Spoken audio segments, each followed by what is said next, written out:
America's economy is war-based, and those who plan it depend upon Christians for their support of those wars. Christian Zionists, by whatever name, are the primary enablers of our serial wars, of the sanctions against other states, and of the occasional occupations of Islamic states and acts of war against other countries. Why do Christians support war when Jesus demanded peace? Because they have been conditioned to think Islam is anathema to them. Celebrity Christian Zionist leaders allow themselves to be used as propagandists against Islamic governments, including Iraq, Palestine, Afghanistan, Somalia, Bosnia, Iran, Sudan, and more. Our purpose is to explain why and how this has been done, and what can be done to change it, because it can be changed. Wars are an official economic policy of our government, which is why we have so many. Wars give governments many advantages for controlling people, but only Christian Zionists believe that war is an integral and necessary part of their religion. This is unchristlike, in error, and conflicts have become perpetual because of it. Christian Zionists, by whatever name, are the only remaining sizable faction that supports wars in places like Iraq. Therefore, responsibility for the economic and social disaster that we now see, including the rising energy and food costs, is largely theirs. As such, Christian Zionists are the darlings of presidential candidates, and sad to say, the seeds of their own destruction. We find them among our friends, families, and associates. Because they are among our best allies, our bosses, even our wives and children, we cannot just turn our backs on them or despise and ridicule them. We need to learn to deal with Christian Zionists. This looks much easier when we understand that Christian Zionism is a promoted religion that makes little sense on its own. It is not believed because it is logical. Endless wars always result in the destruction of the morality and the currency of the aggressor nation. This has happened throughout history, including Great Britain. Christian Zionists can easily be swayed to support war, so long as they believe that Muslims are on the receiving end of our bombs and bullets, and the state of Israel is the beneficiary. We're in no way excusing Jewish war-making Zionists or cowardly congressmen for their role in all this, but for every Jewish Zionist in America, there are 10 or 20 Christian Zionists doing their work for them. Christian Zionists have turned their backs on Jesus' words, "Blessed are the peacemakers, and love even your enemy as you love yourself." This is Christianity. Anyone who claims that they follow Christ and fails to stand for justice and protection of the innocent will definitely have some explaining to do. Christianity, as you find in the Christian Bible, which is this, the Christian New Testament, only a few pages long, can be read in a very short period of time. Quite a bit of his repetitious stories that are told over and over again. I have presented this to dozens of pastors and religious leaders and asked them to show me one line in this book that would ever allow any person who calls themselves a Christian to take a life or support a war. The Christian Bible demands peace. The words of Jesus Christ are words of peace. Blessed are the peacemakers. It's probably the most quoted phrase, and there are no exceptions. You cannot go through this and find some place where Jesus in some underhanded way said, well, war is okay on some occasions, or it's okay to kill somebody under certain circumstances. It's just not there. Political change can only come from understanding the roots of Christian Zionism. Americans of all religions need to understand what Christian Zionists believe and why. The vast majority of members in churches who put Israel first before Jesus do not even consider themselves Christian Zionists. They would even deny it. They usually describe themselves as evangelicals, dispensationalists, premillennialists, or just Christians. When they stop and think about it, very few laymen are comfortable with the radical elements of Christian Zionism. Their church is a comfortable social outlet, especially for their families, and they really don't believe in the Christian Zionist jargon that's spoken there. At the apex of the Christian Zionist sect, which is only a little over 100 years old, are media personalities such as John Hagee, Ron Parsley, Pat Robertson, the late Jerry Falwell, and many others. Each has openly expressed the view that war upon Islamic states is necessary, including war against Iran. It is time for America to consider a military preemptive strike against Iran to prevent a nuclear holocaust in Israel. Christian Zionism is the only religion that has war as one of its principles, where the people who follow it actually are expected to accept war, where they feel that war is necessary to the carrying out of their religious end, where their view of paradise, where their view of heaven is actually involved in war. No other religion that I know of is anything like that. And Christianity itself, based fundamental Christianity, 2,000 years old, has nothing to do with Christian Zionism 100 or 150 years old. How does one tell who is a Christian Zionist? We have a question litmus test. It's non-invasive and usually welcomed. It is, do you believe that the state of Israel is a fulfillment of biblical prophecy? Do you believe that the modern state of Israel is a fulfillment of biblical prophecy? Oh, absolutely. There's no doubt at all. If Israel is the fulfillment of biblical prophecy, which it is not, then where does Jesus fit in? Jesus or Israel? One or the other is the fulfillment of the prophecy of the Old Testament. There is no room for both. Orthodox or traditional Christians have always believed that Jesus, not Israel, is the correct answer. No other branch of Christianity believes that political Israel is in God's plan for the future. This while ignoring Israel's intolerance, its racism, its constant wars. Israel is to them, the Christian Zionists, the chosen people of God still today. About 1/3 of the 210 million American adults who identify themselves in polls and censuses as Christian are influenced by Christian Zionism. That's about 70 million people, making Christian Zionists the most powerful and coveted voting bloc in the world. This can be seen during any election year. The most obvious example was John McCain's reckless pursuit of the Christian right that led him to gross embarrassment at pulpits next to maniacal Zionists like John Hagee and Ron Parsley, both of whom call for the nuclear destruction of Iran. Rod Parsley has said that America was created expressly for the purpose of destroying Islam. I know that this statement sounds extreme, but I'm not shrinking back from its implications. The fact is that America was founded. I'm going to stagger you right now. America was founded in part with the intention of seeing this false religion destroyed. It is rewarding to us and constructive to God's plan to read that the giant closet Zionist Southern Baptist Convention recently announced with great distress that its membership is falling to the lowest level in 20 years. Perhaps it will return to Orthodox Christianity. We hope so. The teachings of Jesus Christ inescapably demand peace and love of one's neighbor. This has been America's one badge of righteousness. The war between the states from 1861 to 1865 was an assault on the Christian values of justice and morality. It diminished and divided the church. It taught moral Christian men about mass killing. A more direct attack on Christianity came from Oxford University Press in England in 1908 when it published a false and intentionally misleading Bible called the Scofield Reference Bible. Its mission was to inject into the Christian text reinterpretations that made the future state of Israel the way to God. This book was so important that Oxford University Press opened its first branch in the United States to publish it. They had never published an American book before. They had not published Whittier's books, his poetry. They had not published Longfellow. They had not published any of our great American authors, but they published this. The Oxford University Press published the Scofield book. They promoted it into key American seminaries and Bible schools where the beliefs of future generations of pastors could be molded to cloud the peacemaking traditions of Christianity and benefit the state of Israel. Most pastors and teachers were unaware of any danger, since there was no state of Israel at the time. Most of them did not even know the Jewish state was being planned. Few guessed that the Scofield book would be used by secular powers to bend Christians into political and financial servitude to the Jewish state, present-day Israel. American Christianity became increasingly Zionized after 1948, when the State of Israel appeared as a result of a United Nations edict. Oxford University Press was strongly Zionist-influenced, and it provided a huge financial and promotional boost when it opened a publishing branch in New York City.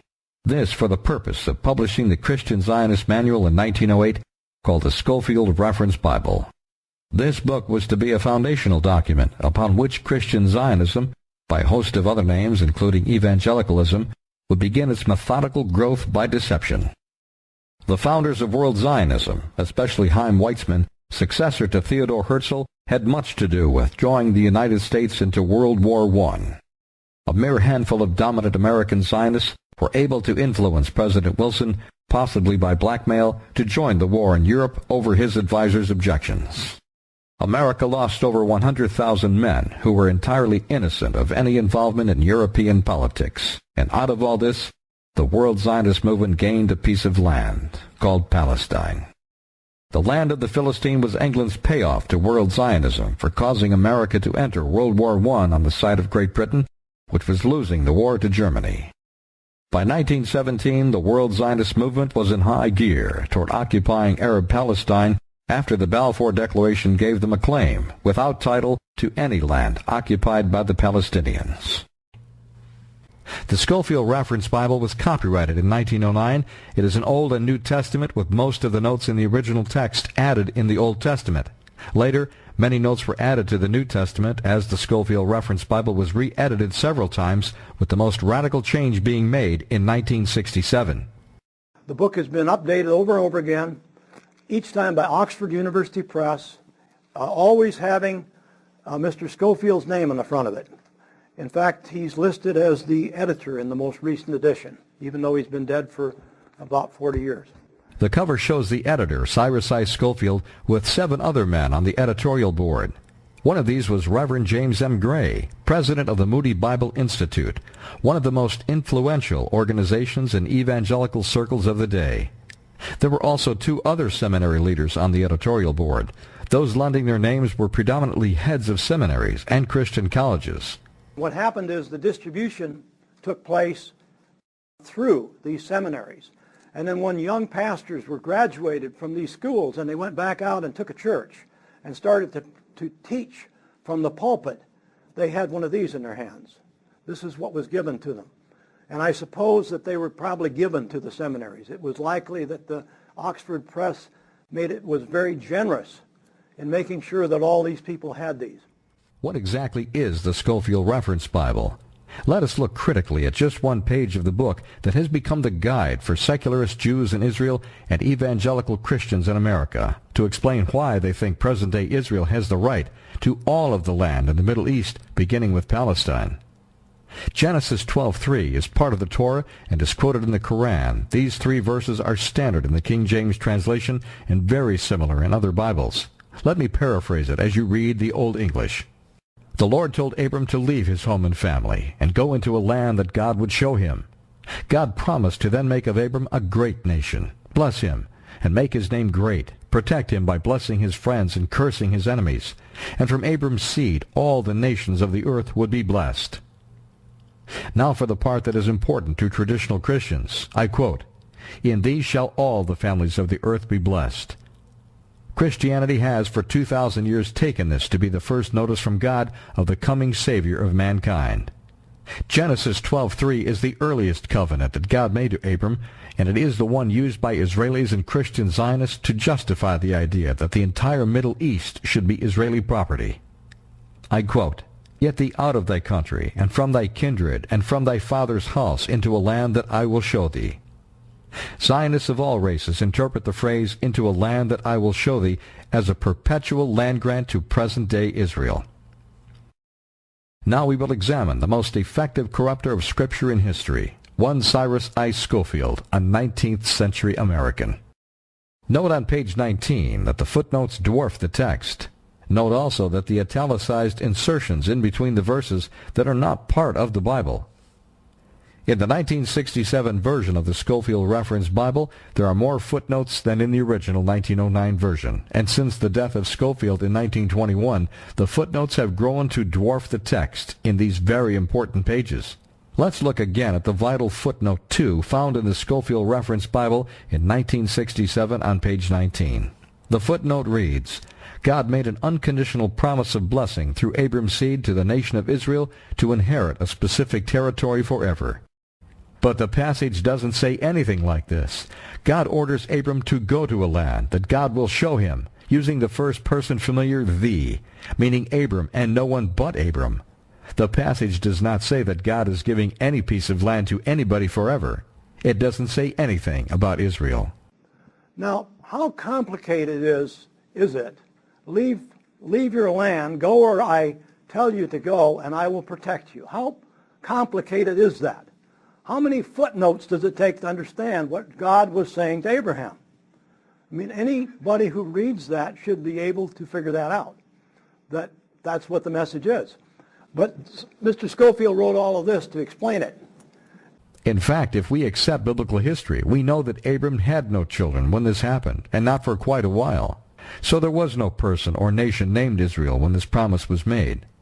There was no state or nation named Israel. The man Israel did not even exist in Abram's imagination when God spoke to him. How then could Scofield or the Oxford University Press say that God was promising the land to the present-day state of Israel forever? Where did the state of Israel get in this? When Abraham was spoken to by God, Israel, the man known as Israel, hadn't been born yet. He was 2 generations in the future. And he was not a state. He was a person that eventually had a tribe. And then after him, 3,000 years later, along comes a bunch of Europeans who name their state after him. But this says that God gave that land to the nation of Israel forever. Imagine 70 million people who are taught this every day. The Oxford University Press did not stop there. Note 3 on page 19 reads, "There is a promise of blessing upon the individuals and nations who bless Abram's descendants, and a curse lay upon those who persecute the Jew." The word Jew is used in the footnotes in describing an occurrence 2,000 to 3,000 years before the word Jew existed. In fact, Jew is taken from the name Judah, who was, it is told, one of the 12 grandsons of Abraham, Abram of Genesis 12. Neither Judah nor Jew existed, and this footnote is a false concoction. Note 3 continues, God's promised Abram and his seed certainly did not terminate at Sinai with the giving of the law. The New Testament and Old Testament are full of post-Sinai promises concerning Israel and the land which is to be Israel's everlasting possession. Listeners should be asking, why is Oxford University Press putting words in the mouths of the readers of this Bible? To make them think their God promises blessings and curses on people today based on how they think about or act toward present-day Jews and present-day Israel. What about all the other people in the world? Let's read further in the footnotes to Genesis 12:3. Promise to the Gentiles, I will bless them that bless thee. Those who honor Abram will be blessed, and curse them that curse thee. This was a warning literally fulfilled in the history of Israel's persecution. It has invariably fared ill with the people who have persecuted the Jew, and well with those who have protected him.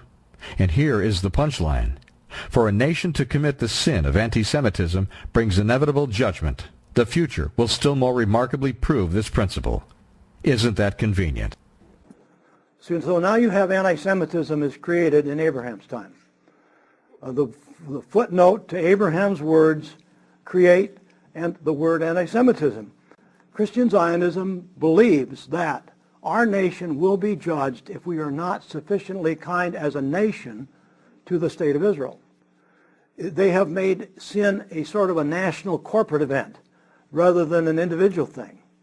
Of course, there is no such thing as national sin. Nations don't sin, we do. Individuals do, men do. But this has created a national sin so that Christian Zionists like John Hagee believe that God will rain fire down on our country, will somehow punish our entire nation for being insufficiently kind to the state of Israel. Zionist-friendly Oxford University Press says in our Bible that the whole country will be considered in sin, and we will be in line for judgment from God if we are not properly friendly to the nation of Israel. And remember, there was no Jew in the time of Abram. There was no Israel at the time that Scofield penned the original notes, and it is doubtful that Cyrus Scofield would have even understood the enormity of the evil purpose for which his book was written. It was to have the most prominent Zionist publisher in the world, and it would deify a country that did not exist, and would be born of force. 40 years after his death. Not all Orthodox Christians were asleep during that time. Philip Morrow was one who saw both the heretical and the war-making dangers of the new religion and actually called it Zionism. Morrow was a well-known patent attorney, counsel for the Columbia Phonograph Company, and the Christian researcher who wrote legal briefs for William Jennings Bryan's famous court cases. In his 1927 book entitled Gospel of the Kingdom, with an examination of modern dispensationalism, Philip Morrow wrote, "Through an incident of recent occurrence, I was made aware of the extent, far greater than I imagined, to which the modern system of dispensationalism has found acceptance among Orthodox Christians, and also the extent correspondingly great to which the recently published Scofield Bible, which is the main vehicle of the new system of doctrine referred to, has usurped the place of authority that belonged to God's Bible alone." Philip Morrow tells us that he had been caught up himself in the evangelicalism or Christian Zionism of his day and learned about it from the inside. This has been the case with most of us who come to an understanding of Christian Zionism. The late Philip Morrow had been a source of encouragement to many critics of Judeo-Christianity who thought they were alone. Philip Morrow was a dedicated scholar with an engineer's logic and a lawyer's tenacity. That allowed him to foresee error in 1927 that Christian scholars are only beginning to acknowledge 80 years later. We, like Morrow, should also be profoundly sympathetic for those who are caught up in the error of Christian Zionism, dispensationalism, or Judeo-Christianity by any name, because they are among our families and best friends. Jesus' words require that we reclaim them back to traditional Christianity. Dr. F. Furman Curley is another unsung Christian scholar who saw the path to war and the error of dispensationalism. He was the head of graduate studies at Abilene Christian University. In 1983, he wrote a short book entitled The Middle East Crisis in Biblical Perspective, in which he takes sharp issue with those he calls Israel First Millennius and Christian Zionism's evil fruits of perpetual war in the Middle East. He names Hal Lindsey and the late Jerry Falwell as radical Zionist prophets who would help nudge the U.S. into endless war with Islamic states. Dr. Curley explained why. When the concept of Armageddon, as in Revelation 16:16, is raised, those who believe in a literal war at Armageddon often feel that Christians should work to start this war and should vigorously participate in it. Those in particular who view this present situation as Armageddon believe that Christians should support Israel with vigor, and they urge our government to take an active part in the conflict in the Middle East. Curley saw Christian Zionist support for Israel's brutal occupation of Palestine as a precursor to more wars in the Middle East and concluded, "One needs to be absolutely certain that the doctrine he follows is God's and not of men before he advocates a doctrine that would put the blood of other men on our hands." He explains the neo-Christian love affair with war as a religious fixation, stating, "Whereas Christians must pray for peace in the Middle East, premillennialists must pray and work for World War III so Armageddon will come. They cannot pray for peace in the Middle East." If a follower of Christian Zionism will only examine the simple teachings of Jesus in the New Testament, he will find there is not a single passage or phrase that would give a follower of Christ the cause to take the life of another man or another man's wife or a child in a faraway country. No such biblical permission exists. This missile raid took place over Gaza City, and I was staying in a building that was owned by the Southern Baptist Convention, and they'd had it from the time that they actually had missions in Gaza City. They still owned the building. Probably nobody to sell it to. You probably can't sell buildings there very easily. And it was a 3-story building, and I crawled up on the roof when the missiles started to come down with my camcorder and photographed this missile raid on the Palestinian people, the people of Gaza City, on that Thursday night about 3 a.m. And this is the sounds that people in Gaza hear almost every night somewhere in Gaza. If you live there, you'll hear this sooner or later. And if you hear that in the distance, that's a bomb. But that's about the 4th explosion. Last night, large numbers of people killed. Now I hear the ambulances running.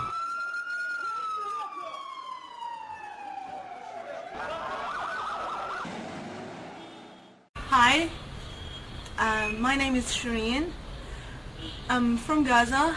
Shireen's home, the Gaza Strip, is the best example we can find of the bitter and ungodly fruit of Christian Zionism. I'm Palestinian from Gaza, which is considered as a big jail. Can you imagine this feeling that I feel always when we are bombed? Apache helicopters hovering up there. Here comes a missile coming down. It's happening just at bedtime here, 9 o'clock at night. Just when the kids go to bed. This feeling, exactly this feeling, that you are in your room, in your bed, you're praying.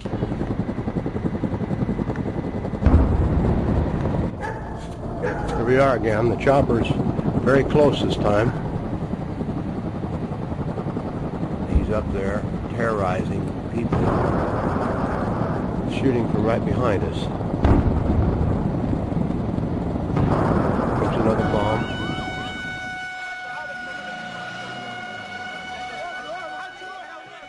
You're praying because you feel that your room, only your room will be bombed from the whole building.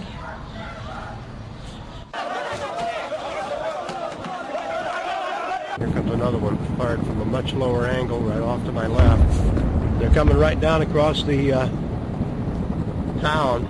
This one fired right over our heads. It's 3 a.m. and the killing is going on. Imagine, the United States paying for all this.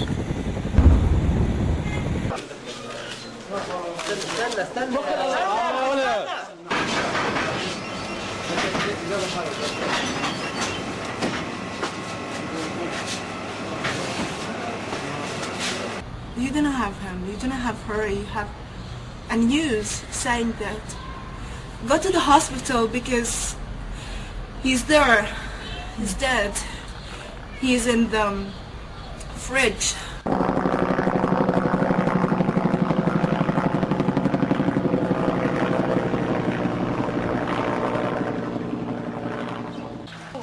You have witnessed a killing air raid, and you have heard Shireen tell us of her prayers that the next Israeli bomb will not hit her bedroom. The occupation and bombing of 1.5 million Gazans like Shireen would end overnight were it not for the enabling support of well-intended and otherwise decent Americans who do not know what act they support. This film is dedicated to Shireen from Gaza and others, some Arab followers of Christ and some Muslims who aided in the making of this film. Shireen asked Charles Carson, who filmed her interview, could he fix this? He couldn't tell her that he could fix it, but We Hold These Truths is dedicated to keeping that promise to try and not to quit trying. We implore you to show this film to every mainline pastor. Traditional and Orthodox Christian churches do not believe that God ordained the state of Israel, so they will listen. They need to go further in understanding the roots of Christian Zionism so they can take their part in recovering America for God.